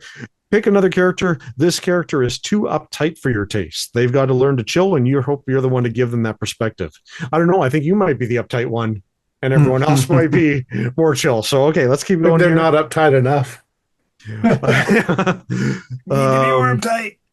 Pick one other player. You're a little jealous of this character because they're better than you at your favorite hobby, or something, maybe a pastime or something you like to do. What, Seb, what is your character in general? I'm juggling between the two, but I was about to say, if you have a favorite hobby for a Jesuit, it could be like chess or crossword puzzles, and I just have to be better maybe at he it. beats you at chess.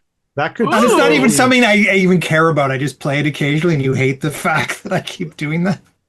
Oh, sure, I'll play chess. That would be fun. Yeah, that sounds. That would drive you mad.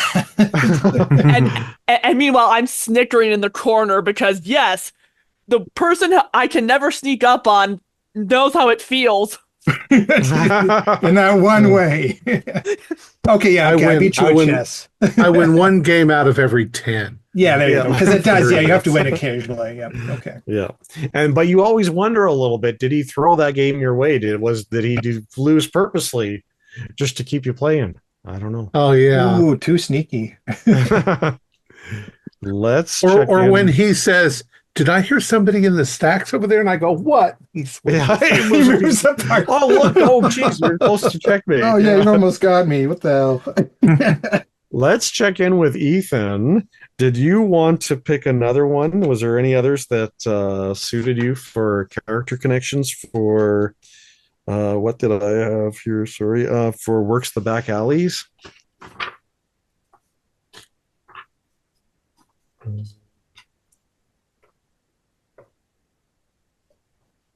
What do we have here?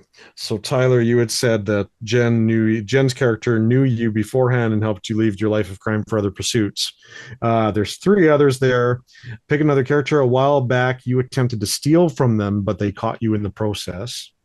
Another one is you never seem to be able to hide so they can't see you. Oh, that's sounding like a Mortimer one again.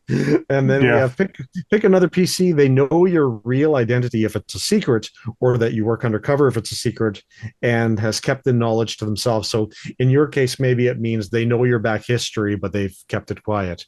Again, that connects too close back to Dr. Melanie for me almost. That were I'd rather be but a different character.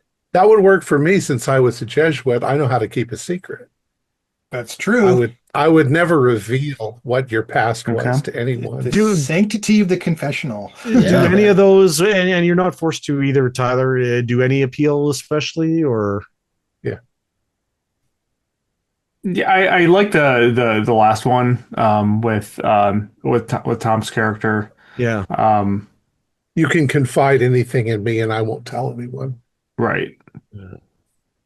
Yeah, and Melanie probably knows some of my past, but Mortimer knows even more. Okay. Interesting. Ooh, sounds good.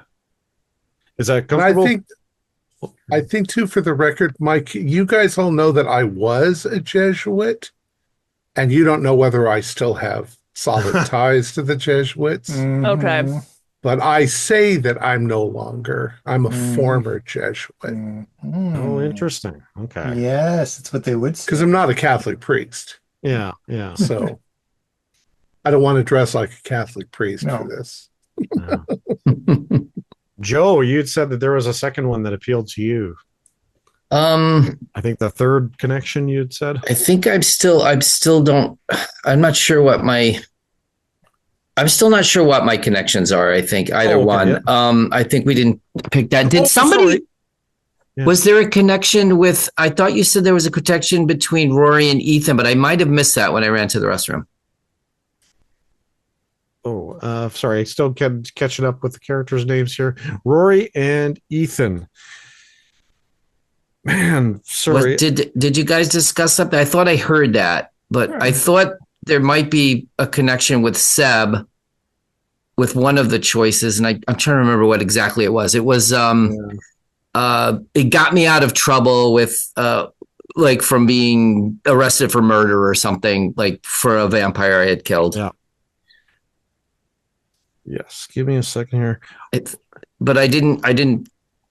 Yes, you were Help's friends, right? Help's their friends.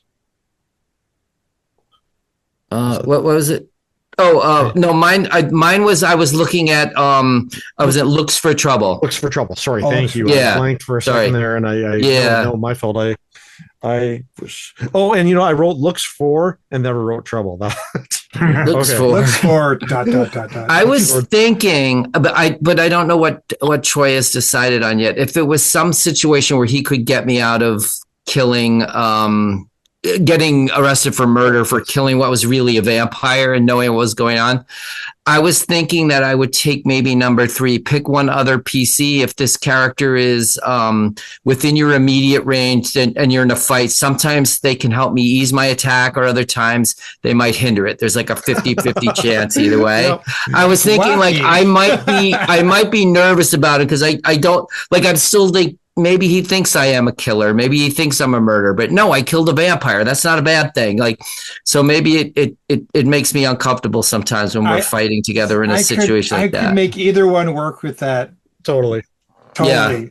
So does that work? Funny. So, okay. So here's I've got my 2 sentences, 2 possible sentences. Okay. Either could work with his idea. So, okay. One is a superstitious occultist who solves mysteries. So if I was investigating vampires and I found out what was going on, and I might think you killed the guy, but I've got no proof because the body vanished. And so I'm like looking at you kind of like, does this guy murder somebody? And then there's the suspicious investigator who infiltrates. So RCMP murder investigation connections. Either could work. Yeah. Because I could see if you go with the first one, like, does he think I'm a murderer? Maybe it messes me up. Like, does he think I'm crazy right now? That kind of thing. But the other one is like, you got me. You use your connections to get me out of trouble. So it could work either way. I like that. Hey, I think we're close to the moment of choosing. think about it? I'm trying to decide between these two. I just think which is better fit for this group. This is what always works. We could always have one as your first character, and after they die, you could play the other. Oh, one. yes. No. So the assumption is I mean, like wait, that. no. horrible death. Oh, definitely. I think I might have an idea for a bit of backstory for Ooh, Dr. yeah. Mel. Mhm. I just obviously you know more about this lore than I do. So I made a note on my sheet where it said she actually the reason she came into all this is because she actually is a cult escapee herself. Oh, okay. But even more than that, she got out as a kid because her father was the leader of a cult that ended up committing mass suicide. Oh God, Ooh, He was- that could happen. So she was one of the few, if not the only survivor. I think that's fantastic. Yep, that sounds good. Let me. I think there's some definite options again for some background arc, character arc stuff there. So yeah, no, I like Okay. it.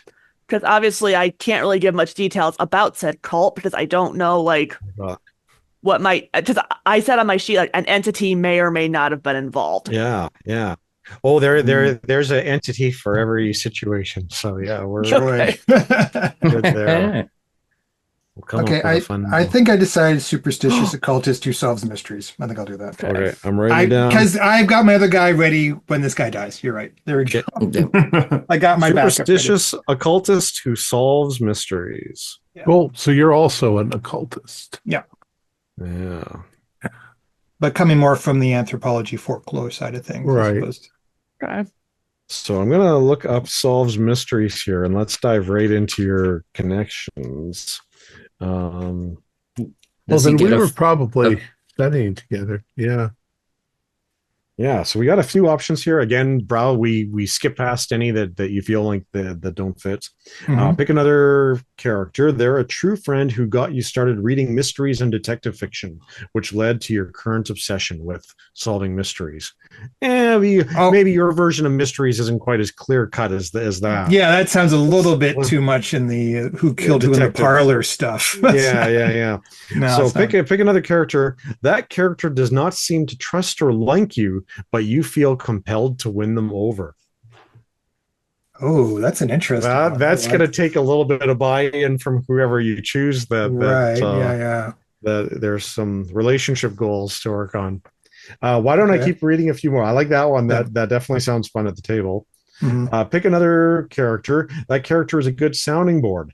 After you talk to them for an hour, you gain an asset on a knowledge-based Oh, task. you I are love trained talking in. to the Jesuit, of course. The Okay, ex-Jesuit. so Yeah. after you have a chance for an hour to run speculations and So theories. what back I and like forth. to do, which drives them nuts, is to say, "Hey, let's have a game of chess." And to me, I'm just picking his brain. I don't even care about the chess game, and he's getting trashed at chess and hates it. But I'm actually getting all these great ideas. By the end of the game, you walk away and you're like, I'm going, "Yep, yes, thank this you. is You the way made my we life go so here." much easier. We just saw this scene from the movie Only Lovers Left Alive, where the two Yeah. vampires are playing chess, and Yeah. he accuses her of constantly talking while he's trying to figure out Yeah. what to do on his chessboard. So you think the reason I win all the time is because I'm babbling at you, asking questions? Are we doing two connections each?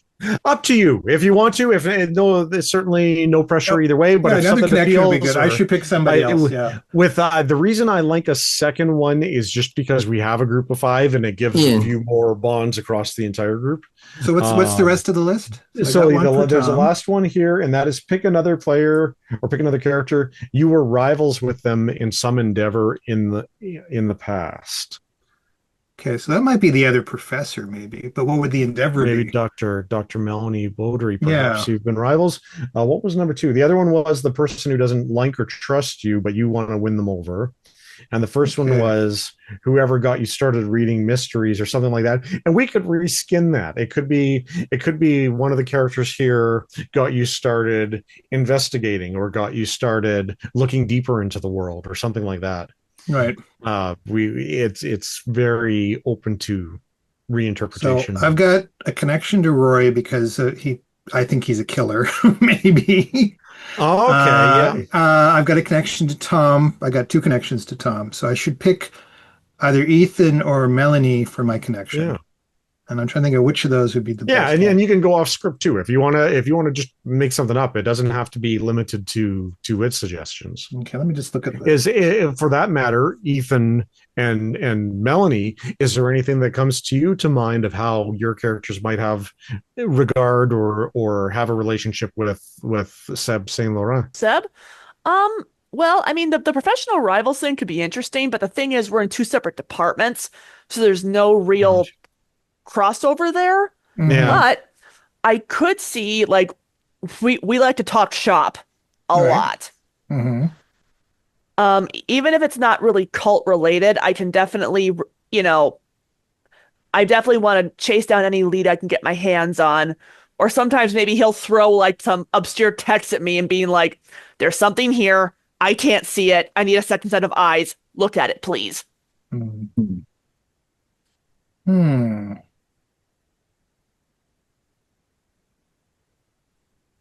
Okay, that's possible. The backup, Ethan. Is there anything that comes to mind, Tyler, for you? Nothing's coming Yeah, to mind right away, but Yeah, I can't quite see the connection to the ex-cultist, unfortunately. Yeah. Oh, no problem. Well, What are you doing with your life now, actually? You're no longer a cultist. that's a good question. I'm trying to figure out what I would. Because that could be what might work. Yeah, because you said you're an elocutionist, right? So Yep. you're more of the face, talky person. Right. So So- have you made... Wouldn't it make sense then that Ethan is in acquisitions? That's what I was thinking. I'm Ooh, very yeah. good at, going out, convincing people to, Give us their demonic worship mask. and right. Look lovely in our. And if not, there are other means. Tom's in a Yeah. museum. Before we move on, does anyone want to establish any further connections with? Yeah, I think I'll do my second one. I'm okay, gonna go ahead, Joe. shoot under looks for trouble. Number one, the number one, the person that I look out for. I think he would have a lot of respect for Mortimer Bosch. As sort of our okay. default Yeah. leader. So he's gonna watch out for him. Yeah. No. Okay. Keep the old man alive. Yeah, basically. Awesome. Okay. I think that Thom, did you have any? I think we set two for you, or if not, Well, I don't know. In general, I'm friends with everybody here, yeah. and I trust them all. And I hear Ethan's confession, and I think that I do my best to make sure that they all have the correct information and So other than that, I'm not sure I have a really special thing with anybody, but except maybe Seb. I like being challenged, and playing chess with him helps a lot. But I don't care about anybody's background, so I'm not judgmental. Okay. Jen, is your character a psychologist? She is, Or- yeah. Psychology professor? Yeah, she's a psych professor. But basically her main focus is like the psychology of cults. Mhm. Well, I just wanted to write down a profession for you Yeah. on the thing. So yeah, psychology professor would work. Okay, so I'm writing a list into the comments here. These are some ideas for character arcs. And this is something that we create for your character that is a little bit based on the backstories. And the biggest thing is, I think you just look for the word or the thing that matches what you've been talking about or what you envision. And I can help look at them. But the way these work in game is that once they're set up and once we know your backstory, I'll be looking for ways in games and following kind of some of what you've said about yourselves to insert or insinuate some of these things. And there might be places in games as you go about investigations that you realize something in your backstory helps in or stuff. So anytime you engage with your backstory or advance that meta plot of your character, you get an extra 2 experience points. And experience points, as we'll get into, are really helpful as we play the game in terms of giving you some ammo with the table to reroll dice, to insert your own narratives and arcs and stuff like that. I'm just adding a bunch here now.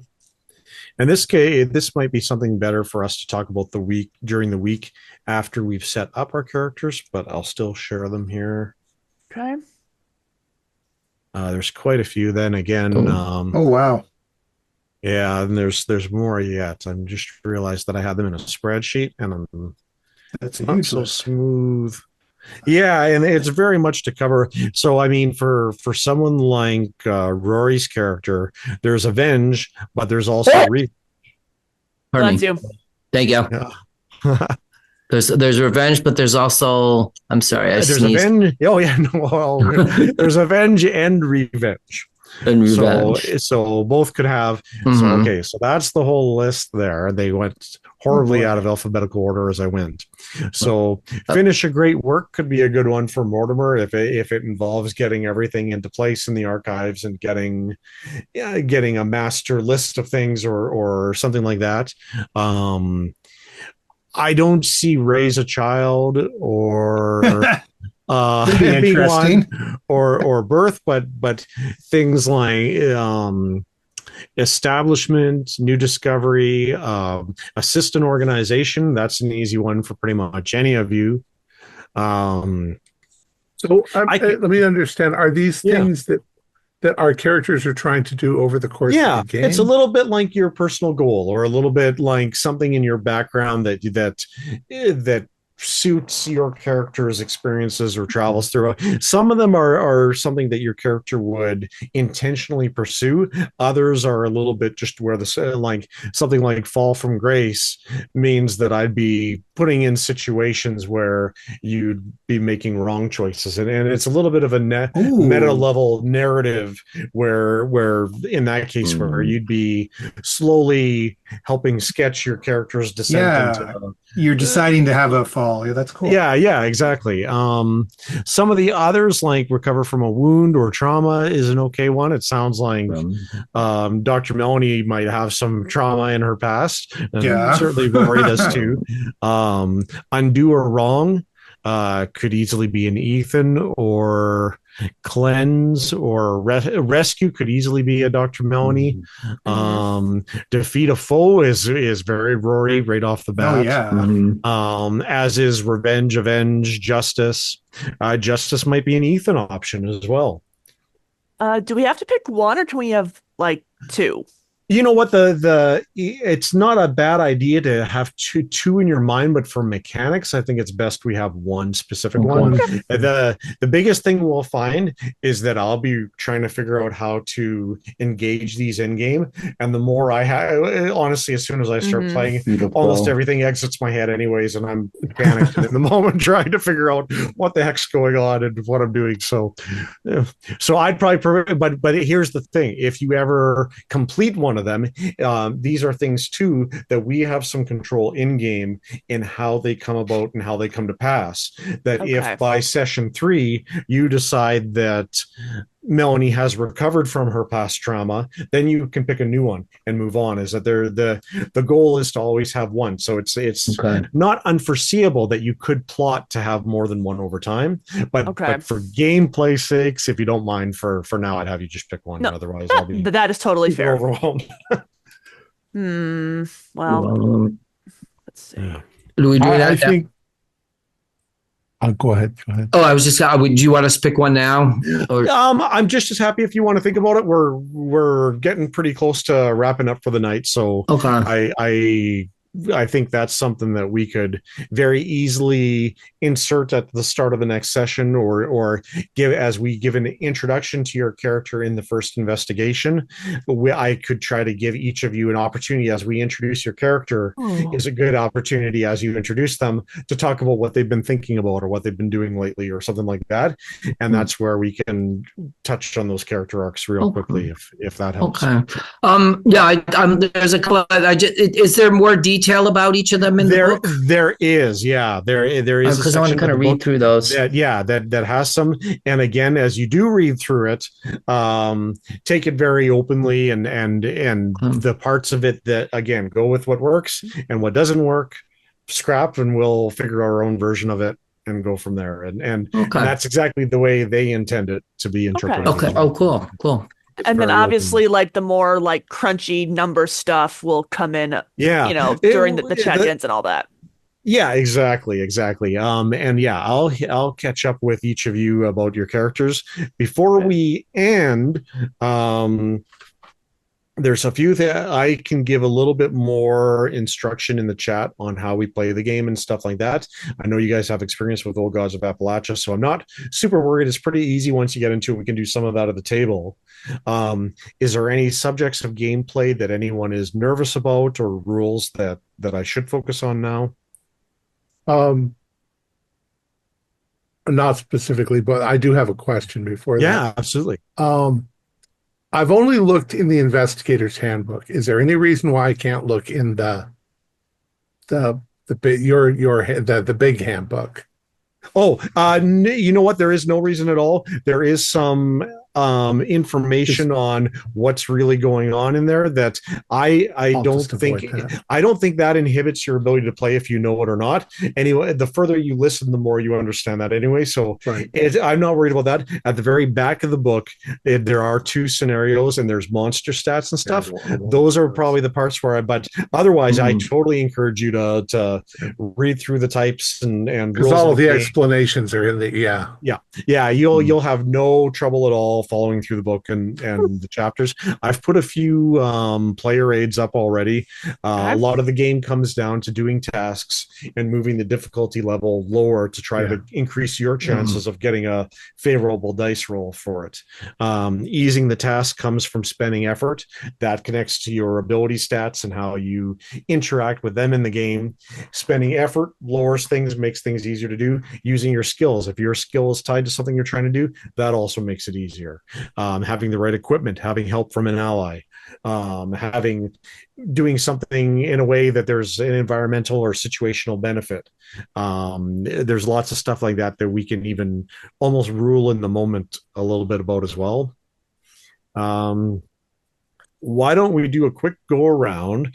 I'm curious to hear from each of you if there's any particular goals you have for this, or anything you'd like to explore, be it something from the Magnus archives or something otherwise.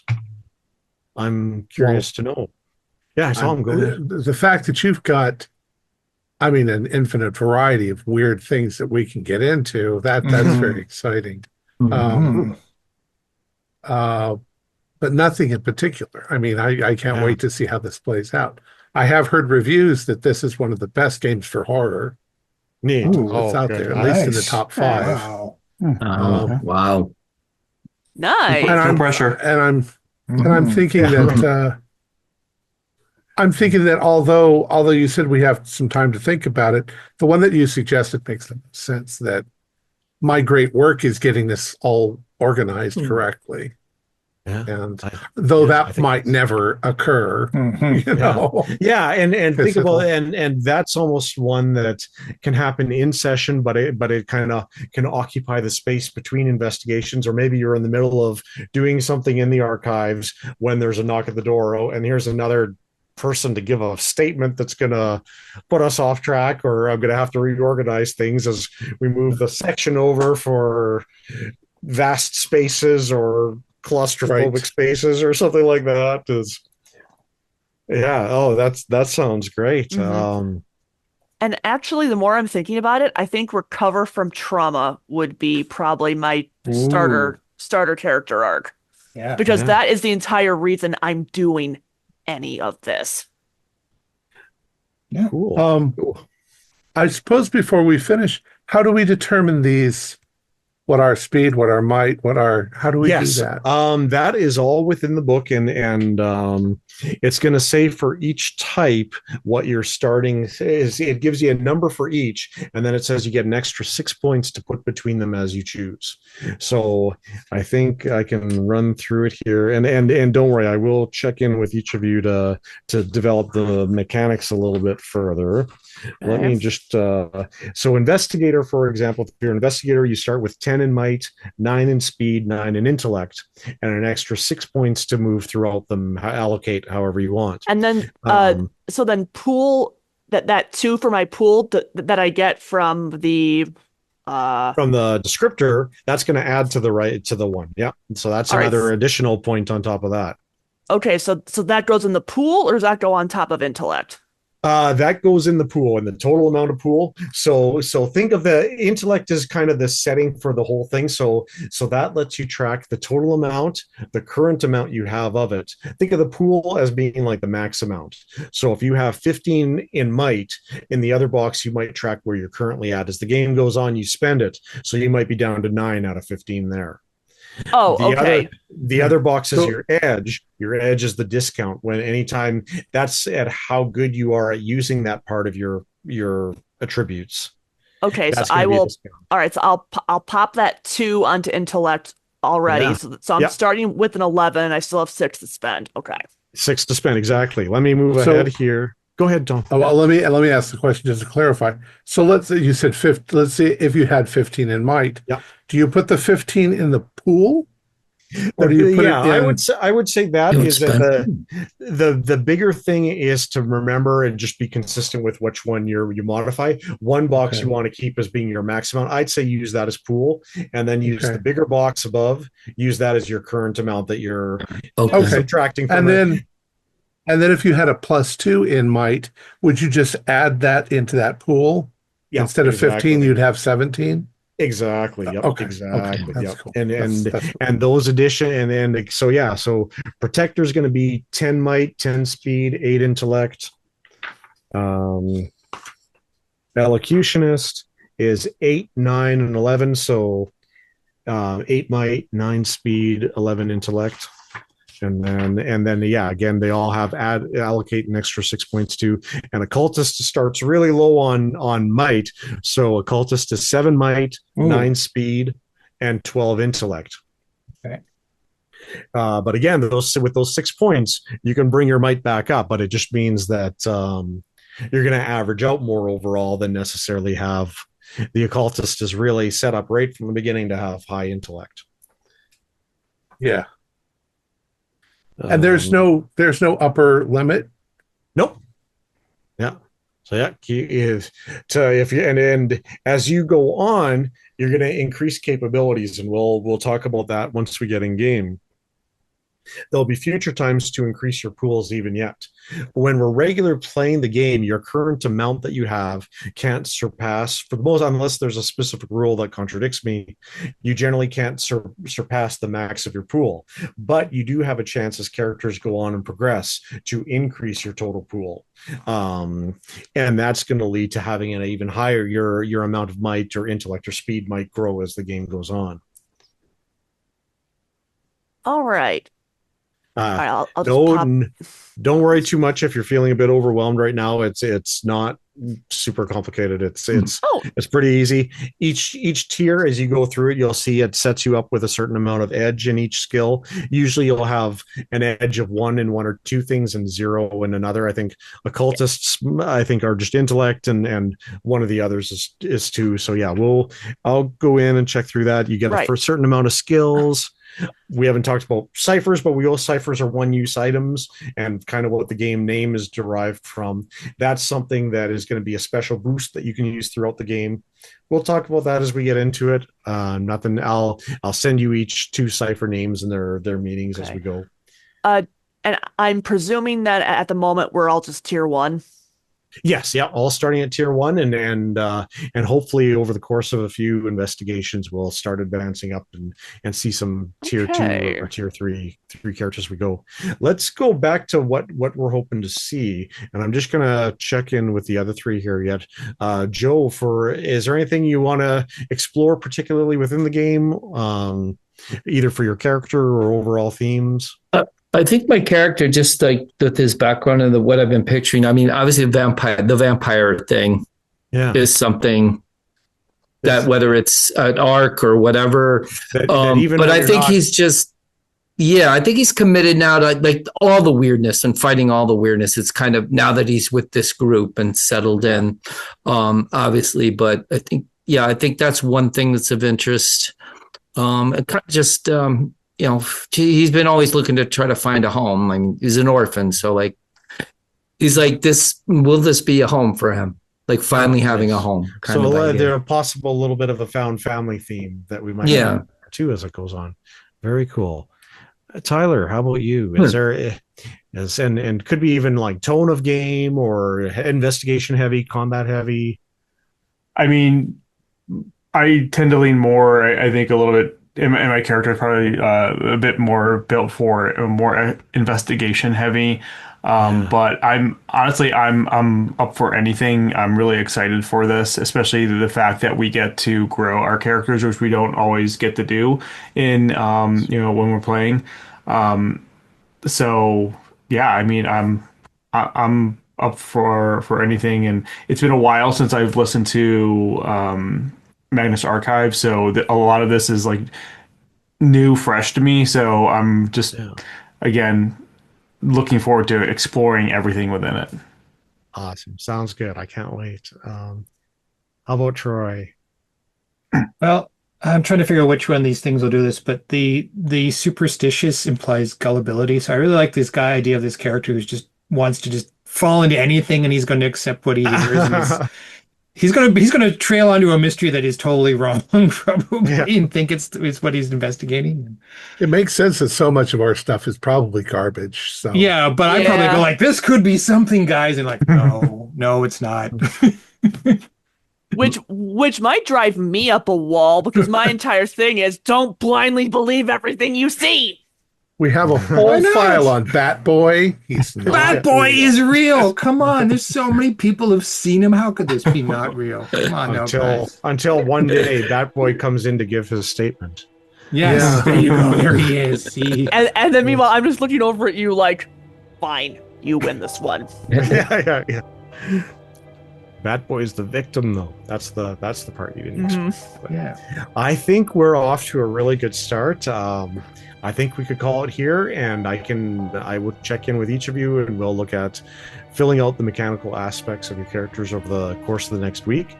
Everyone else comfortable with what we have? Yeah. Love it. Yeah. Awesome. Sounds good. Tyler, would you type hi into the chat? Oh, sorry. Just Tyler. Yeah.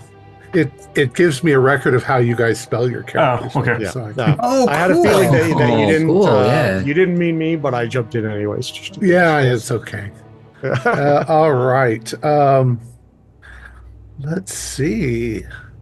Our players next week our participants tonight included Joe Bardalis, Jen Obertaz, Tyler Hudak, Troy Lehman, and myself with Mike McKinn as the Game Master. We have a Discord server where you can chat with other members, you can set up private games, and you can learn the finer arts of gameplay and game mastering. We provide audio-only versions of our shows free for you to download from Spotify, Podbean, or iTunes. Support for the show is provided by our patrons who are listed in the closing credits. If you'd like to show us your appreciation, please visit our Patreon page, or you can use the thanks button just below the screen. Like, share, and subscribe to our channel, and punch the bell icon for updates on our latest shows. And leave us some comments. We enjoy reading them and answering any questions you might have. This is Thom Raley, together with all the members of our gaming club, inviting you to journey with us once again into the darkness for another adventure into the horrors locked in the Magnus archives. Until next time, good luck, good gaming. Yeah.